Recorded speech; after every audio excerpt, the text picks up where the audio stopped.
नमस्कार साथियों। किसी जंगल में वैसे तो बहुत सारे जानवर और कीड़े मकोड़े रहते थे, लेकिन वहां एक सांप और एक जुगनू भी रहते थे, जो कि पड़ोसी भी थे। सांप और साधु के बारे में कहा जाता है कि वो अपने लिए कोई घर नहीं बनाते, बल्कि दूसरों के बनाए घरों में घुसते हैं या अपना गुजर बसर कर लेते हैं। खैर, कहानी कुछ ऐसी है कि वह सांप दिन भर भोजन की तलाश में अपने बांबी या बिल से बाहर रहता था और शाम को लौटकर अपनी बांबी में घुस जाता था। सांप जब बांबी में घुसते हैं तो पहले तो अपना सर घुसाते हैं, लेकिन थोड़ी अंदर जाने के बाद अपना सर वापस मुड़कर पूरे शरीर को बिल के अंदर डाल देते हैं। ऐसा करके बिल के मुहाने से सांप बिल के बाहर का नजारा देखते रहता था।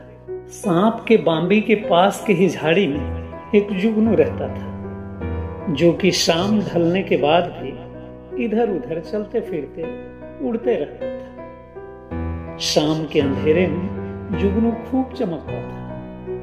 जुगनू की चमक को सांप ही नहीं बल्कि अड़ोस पड़ोस के और सारे जीव जंतु भी देखते थे, लेकिन पड़ोसी होने के नाते सांप तो रोज शाम को ही देखता था। रोज रोज जुगनू की चमक देखकर पता नहीं एक शाम ऐसा क्या हुआ कि सांप उसका पीछा करने लगा।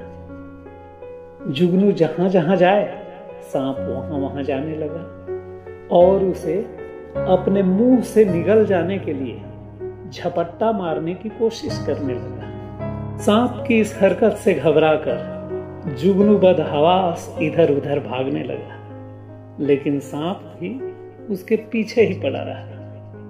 काफी देर की भाग दौड़ के बाद जुगनू ने हिम्मत करके सांप की पहुंच से दूर ठहर कर सवाल किया कि सांप भाई, मैं तुम्हारा मंशा तो जान गया हूं कि तुम मुझे निगलना या मारना चाहते हो, लेकिन उससे पहले आपसे मैं 2 सवाल पूछना चाहता हूं। सांप ने कहा, पूछो। जुगनू ने पहला सवाल किया कि मुझसे कोई गलती हो गई है क्या, जो कि आप मुझे मारना या मुझसे बदला लेना चाहते हैं? सांप ने कहा, नहीं तो जुगनू ने सवाल किया कि क्या हमारी प्रजाति यानी जुगनू आपकी भोजन की श्रेणी में आते हैं क्या, कि आप मुझे खा जाना चाहते हैं? तो सांप ने कहा, नहीं। तो जुगनू ने तीसरा सवाल किया कि यदि मुझसे कोई गलती नहीं हुई है और मैं आपका भोजन की श्रेणी में भी नहीं हूं, तो फिर आप मुझे मारना या खा जाना क्यों चाहते हैं? तो सांप ने जो जवाब दिया वो सुनने लायक है। सांप ने कहा कि न तो तुझसे कोई गलती हुई है और न ही तुम मेरे भोजन हो, लेकिन तुम चमकते बहुत ज्यादा हो, जिससे मुझे बहुत जलन होती है। आगे जुगनू ने क्या कहा नहीं पता, लेकिन यह तो तय है कि सांप पढ़ा लिखा नहीं था, इसलिए दिल की बात साफ साफ कह गया।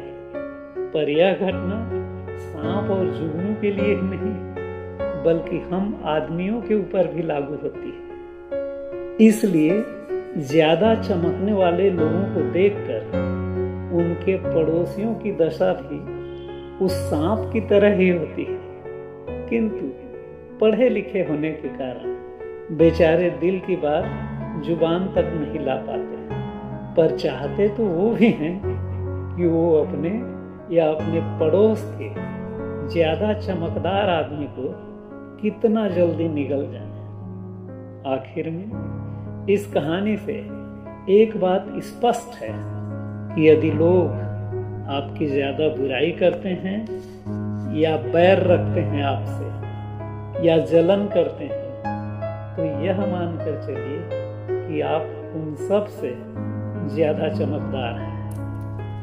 आप सब चमकते दमकते रहिए। इन्हीं शुभकामनाओं के साथ इस वीडियो को देखने सुनने के लिए बहुत बहुत धन्यवाद।